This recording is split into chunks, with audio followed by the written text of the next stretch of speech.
Hello, everyone, and welcome into the Go 24/7 podcast. I am Glen West, your senior writer here at the site.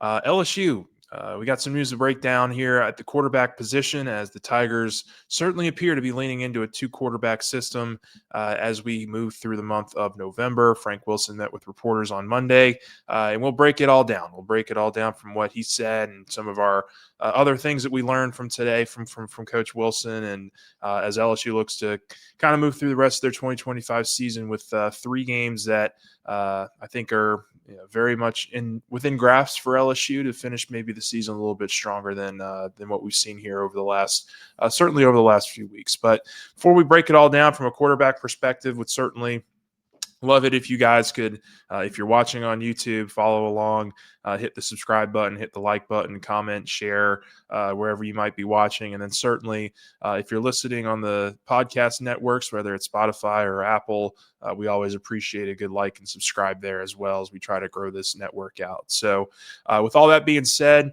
LSU now moving forward, I think with both Garrett Nussmeier and Michael Van Buren, who are going to be both getting opportunities here over the next 3 weeks to play for LSU here, I think it's going to be very interesting. The old adage here of if you have two quarterbacks, you have none. I think that certainly can apply now to the Tigers, but I think this is a warranted decision, and I'll get into some of my thoughts as to why that is.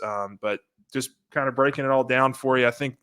Really, this started obviously in the third quarter, at Alabama here when LSU did decide to make that decision to go with Michael Van Buren here late in the third quarter, and for all of the fourth quarter, got about 4 or 5 possessions out of Van Buren with the offense. And look, there were some good things that he did, but obviously some things that he needs to continue to work on, some things that Nussmeier certainly needs to continue to work on as we move through the rest of this season. But I just think from an explosiveness standpoint, this offense just was not where it needed to be for a good portion of that Alabama game. Coach Wilson and obviously the rest of the offensive staff felt like they needed a little bit of a change of pace.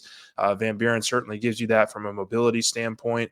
And he went in there and was able to, dodge, I think, some pass rushes. He was able to extend some plays and get some balls into the receiver's hands.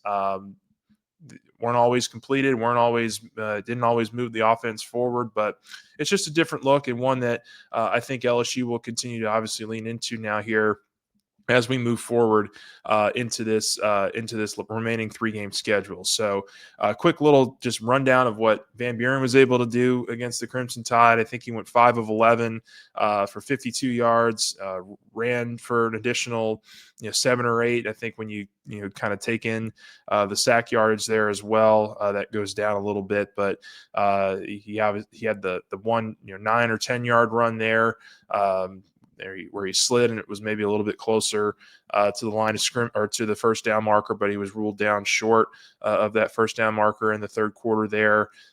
He's somebody that gives you that option though, right? If you're going to be having to evade pressure, and I think a lot of this also does come back to the offensive line and a lot of the woes that this offensive line have kind of gone through throughout the entirety of the 2025 season. You need somebody that's at least a little bit more mobile and can make some things happen when the pocket breaks down.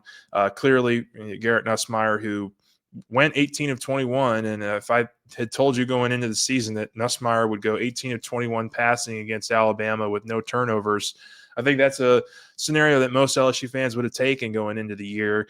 But the explosiveness just was not there for 2.5 quarters when Nussmeier was in the game. There were times where he had open receivers and didn't hit them. There were times where the pressure got to him, or he had to evade pressure and took sacks in really bad situations. The offensive line had a bunch of penalties when he was in there too. And when you have just a bunch of mistakes, whether it's those penalties or drop passes from the receivers, or a multitude of those as well. It just puts you behind the chains. And this is an offense that has proven time and time again that when it gets behind the chains, it's just not a recipe for success for them. And you get down into the red zone 4 different times, and you have to turn around and kick 3 field goals. That's not going to win you many games. And those were all the points that LSU could muster in that Alabama game. So from an offensive perspective, this was, I think, a very much a needed move for the Tigers to make. to go to Van Buren here and give him an option and give him a look. I think you'll continue to see that evolve here over the next several weeks. But Frank did talk a little bit about that process, and he's I'll give Coach Wilson credit for this. He, from his very first press conference as the interim head coach, he did say that they were going to find ways to get Michael Van Buren involved in this offense, and I just didn't know that it would be so quickly and with so many opportunities. I thought maybe a play here, a play there, a series here, a series there, kind of a thing.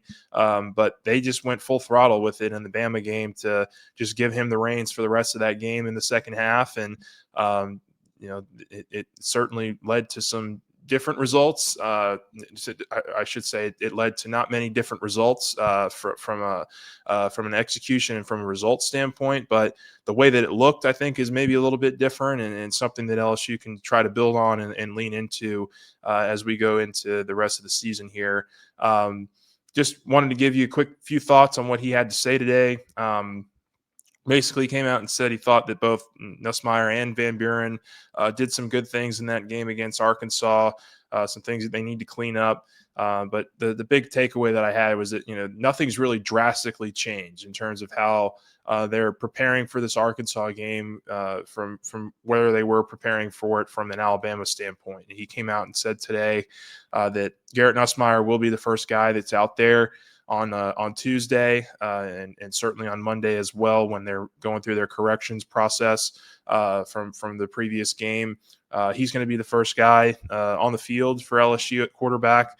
But I do think you're going to see a lot of Michael Van Buren mixed in as well throughout the week of practice, and something very much that I think LSU wants to see is just how another couple weeks here of the Van Buren process and the Van Buren experience, what that can net for this offense. I think this is an opportunity, particularly over the next two games, when you think about Arkansas's defense and you think about Western Kentucky. This offense should be able to move the ball. They should be able to move the ball. They should be able to get themselves in scoring positions, and they have to be able to finish with 7. Like, they just cannot continue to settle for field goals. They cannot continue to get themselves behind the chains when they get inside the 20. And I think Van Buren gives you a lot of different options when they're able to get in those positions. I believe they had one series against Alabama where they were able to get in the red zone with Van Buren, but it didn't go very well. I think they allowed a sack. There was some pressure on him. There was not many opportunities, I think, to punch it in for 7 because of some of the self-inflicted mistakes that LSU just continues to make as an offense right now. And they need that stuff to be. They need that stuff to go away. Essentially, they cannot afford to continue to have these errors in prime scoring opportunities. But I would like to see Van Buren in a lot of these situations in the red zone going forward, because I do think his mobility is something that can certainly help LSU get into the end zone on a couple of these occasions. And I'm excited to see what he can do from that perspective. I think from Wilson's perspective, he also thinks, they feel like that Van Buren's a guy that can certainly get a lot of different guys involved. He's a smart passer. He's a smart decision maker, somebody who I don't think he's going to put the ball in harm's way a whole bunch. And someone who I thought, in the limited showings that we have seen this year, whether it's the Texas A&M game a few weeks ago where he was able to complete or drive the offense down on a 70-yard drive or so towards the end of the fourth quarter of that game, whether it was his last weekend where he was able to get the put the ball in some right places and just was unlucky with some of the playmakers not being able to come up with some of those plays. He's somebody that I think can certainly bring a different edge to this offense when he's back there at quarterback. And I think Arkansas is in particular is a defense that you can plan for some chaos to be around, and they probably won't handle it very well. So whether it's a series by series basis, that was another thing that was posed to Coach Wilson is, in series, do they think that they'll make that switch from Nussmeier to Van Buren or Van Buren to Nussmeier? Wilson didn't go into a whole ton of detail on that, but just said essentially that they're keeping all their options open, and that they whatever it takes to win the game, LSU is going to try to go out there and do on Saturday night. I think his actual quote was, "We're not out on anything." I think if you look at the body of work, you isolate, that was good, or that was something that we got to work on. They brought, he said, Nussmeier and Van Buren both brought something to the table to help the team. They both have things they need to continue to work on as well. And he said, this is the key quote that I take away, is that I don't think that it's a clear separation where one is beyond the other, that we'll need both of them. And I know it will use both of them in this game. So not a whole ton of separation that Wilson is seeing, I guess, from Nussmeier and from Van Buren, which I think is probably, certainly a correct assessment when you've looked at how this offense has just, not produced the kind of scoring outputs that you need with Nussmeier under center. But it's definitely a different wave. This is a different situation here. I think you go back, and if you're LSU fans, you remember a couple of the years there, 10, 15 years ago, where it was Jordan Jefferson and Jarrett Lee who were kind of going back and forth in a 2-quarterback system. Certainly since I've been covering the team, there really hasn't been a whole ton of that, over the course of the years. I think the closest maybe was 2020 when you had, obviously the Miles Brennan year where he started the season, got hurt, and then it was kind of a back and forth between TJ Finley and Max Johnson and which one was going to start on a given day in that season. So I think that's maybe the closest since I've certainly been covering the team. But I think this is going to be an interesting kind of trial run for LSU. But I think at the end of the day, and this is something that I kind of wanted to touch on, independent of what you see on the field for the next 3 games, I think it's important to realize that this could be something that, from a Van Buren perspective, LSU really wants to lean into, because they think that he can be maybe a piece that could return for LSU next year. Like, make no mistake, like, I think the next coach here, whoever is hired and whoever that might be, is going to bring in a quarterback from the transfer portal. They're going to go out and they're going to go find a guy, and they're going to bring him in, and probably with the intention to start. But if you're Michael Van Buren and if you're LSU, you want another quarterback to complement whoever that is that's going to be coming here. And I think from Van Buren's perspective, what he wants probably more than anything right now is just playing time and the ability to kind of work in this offensive system, and a chance to maybe show himself or show this next hire, whoever that might be, and whoever's going to be watching this film over the last several weeks of the season, that he can be a real competitive match for whoever is brought in, and that they can have a real competition next year for the quarterback spot. So I think that there's something here for LSU to play for from a Van Buren perspective, and that the opportunities that he gets here over the next 3 weeks, the opportunities that he had against A&M and Alabama, all this is a part of a decision-making process that I think LSU is going to be much inclined to get him involved. And certainly it's going to be on him to go out there and make some plays and make some things happen, and try to get LSU into a position where they can win and have success when he's out there. But when you just break down the roster, like I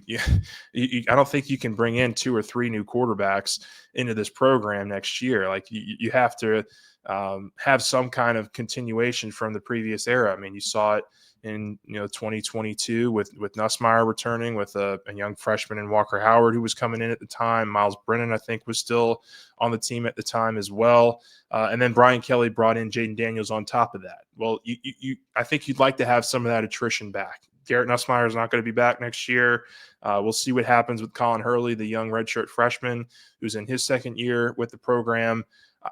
Best bet right now is Michael Van Buren, and he's the guy that I think you kind of peg as like, okay, what can the attrition be from the previous regime to the new regime, and getting him involved and getting him these reps here over the next 3 games, I think will certainly ease his mind, and certainly I think be something where LSU can go in and kind of have an idea that, on top of whoever it is that this next coach wants to bring in from the transfer portal, that Van Buren can be a guy that can also compete and push that player, whoever that might be. So those are just a few of my thoughts here on the quarterback system that LSU is going to be running over the next few weeks.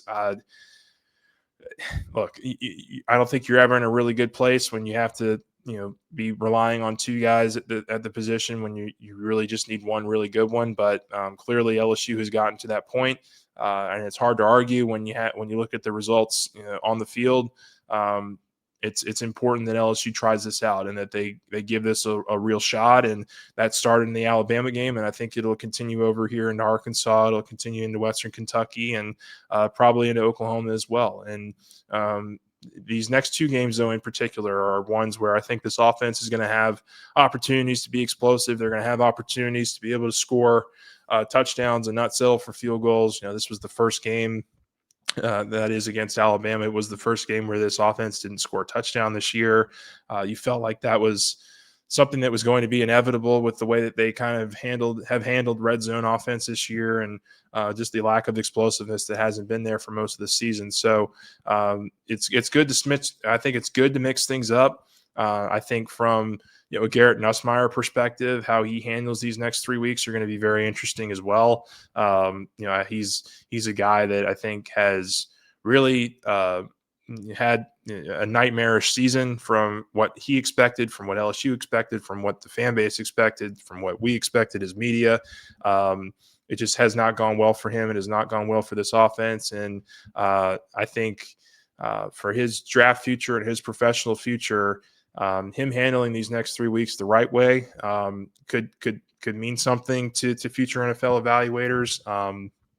I think he's somebody who obviously loves LSU. He's stuck with it for 5 years here. I think he deserves a high note. He deserves to go out on a high note. And I know that's not something that, some fans might agree with, but he's somebody that has had he's somebody that has bled purple and gold for a long time now, and he's waited his turn, he's waited his opportunity. And if he's somebody that can go out there and give you some good reps, some good series, some good quarters, some good touchdown drives over these next 3 weeks, and if he's able to kind of focus and hone in on some of the things that LSU wants him to be better at, whether it's being more aggressive with throwing, whether it's being more decisive with where he wants to go with the ball, moving the offense forward, evading pressure, not taking sacks, not turning the ball over. If he's able to do some of these things here over the final 3 games, he's also somebody that wants, I think, some good film out there after what's been a really rough, first 8 or 9 games for him. So if they can get him to go out on a high note, if they can mix in some Van Buren and get him some opportunities, some quality looks, I think it's all the better for LSU as they go through these final 3 games, and something that we'll certainly be paying close attention to as it pertains to the future of the program as well. So, with that, I guess we can get out of here, but that was a topic that needed to be talked about, and something that I thought was really important to kind of get some perspective on. So we'll have plenty of coverage for you guys throughout the week, and certainly the weeks to come, as LSU's coaching search starts to wind down, as the Tigers settle in on some interesting candidates there. We'll have some recruiting intel. That's going to be really heating up here over the next couple of weeks with the early signing period on December 3rd. And then, of course, we'll be following all the football, all the basketball, the fall baseball, all that stuff right over here at Go 24/7. So thank you all for listening and watching. For the podcast, please remember again to hit the like and subscribe button if you can. But with that, I'm Glen West, and thanks for watching and listening to the Go 24/7 podcast.